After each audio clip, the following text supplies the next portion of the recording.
Aunty हजुरको नाम के हो भन्नु त? विष्णु मगर। हजुर, अनि हजुरको समस्या के थियो भन्नु त? पेट दुख्ने, यस्तै छाला, यस्तो मुखा, अब यस्तो दुखाएको, पोल्ने। कुन ठाउँमा के थियो भन्नु त? हातले देखाउनु, आफैले देखाउनु त? यस्तो यस्तो ठाउँमा पोल्ने, दुख्ने, चिलाउने। पुरै दागै दाग थियो होइन त? दाग थियो। हजुर, खुट्टामा पनि देखाउनु त? किसिम लागेको छ मेरो हातमा यस्तो थियो भनेर थाहा। अन्त पुरै दागै दाग थियो होइन त? 15 दिन हजुर। अनि कति वर्ष पुरानो, कति महिना पुरानो समस्या थियो भन्नु त? भइसकेको थियो झन्डै 1-1.5 वर्षै भइसकेको थियो पेटको त। ए, पेटको है? तपाईँ मेन पेट दुख्यो भनेर आउनु भएको थियो होइन? पेट पनि अनि यस्तो छालाको पनि। ए, छालाको पनि होइन? यहाँ चाहिँ कसरी थाहा पाउनु भयो यहाँ ठिक हुन्छ भनेर? यहाँ गाउँमा साथीले भन्यो नि गाउँमा तर यस्तो भनेर भने अनि त्यहाँ लगिदिन्छु भनेर भने अनि यहाँ ए, हजुर, नारायण खोला हो। नारायण खोला। अनि त्यहाँबाट उसलाई तपाईँलाई उपचार त विश्वास छ नि अब यहाँ विश्वास छ मलाई छ। अनि यो सप्लिमेन्टरी हो क्या यो औषधि चाहिँ होइन, दबाउने चिज होइन यो।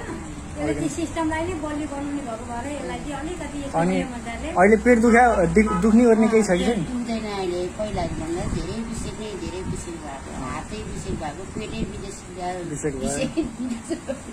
हजुर। अनि पहिला त्यस्तो समस्या हुँदाखेरि तपाईँलाई कस्तो अनुभव हुन्थ्यो त? अब यतिकै होला जस्तो लाग्थ्यो कि अब यतिकै बस्ने होला जस्तो लाग्थ्यो नि, अब पिर गर्ने होइन। कहाँ जानु भएको थियो उपचार गर्न? लालगढ गयो धेरै, लालगढ गयो त्यहाँबाट ठिक भएन? अरू कहीँ जानु भएको थियो? गएन अरू कहीँ पनि? अनि यस्तो हातमा त्यस्तो दाग, खुट्टामा त्यस्तो दाग हुँदाखेरि होइन मान्छेहरूको अगाडि जाँदा कस्तो अनुभव हुन्थ्यो तपाईँलाई? अब भन्नु त खै अब मान्छेले त भन्नु त के भन्थ्यो होला, आफ्नो अगाडि भन्थेन। अब पछाडि के आयो भयो भयो नि मलाई चाहिँ होइन। अब यो ठिक हुँदैन जे गर्दा पनि अब ठिकै हुँदैन भनेपछि के आयो अब यस्तै बस्ने हो कि भनेर डर लाग्यो थियो। हजुर, अनि यो ठिक भएको अहिले कति दिन भयो भन्नु त यहाँ आइकन ठिक भएको? अब कति झन्डै 2 महिना भयो। 2 महिना 2 महिना भयो। केही बल्झिने गर्ने छैन अहिलेसम्म? तपाईँलाई सुरुमा चाहिँ डर लागेको थियो बल्झिने हो कि भनेर होइन? तर यो नेचुरोपेथी हो, एकचोटि ठिक भएपछि बल्झिँदैन है?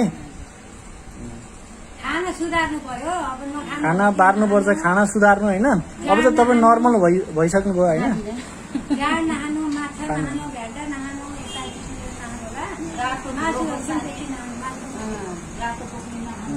ल एकचोटि सबै देखाइदिनु त खुट्टाहरू।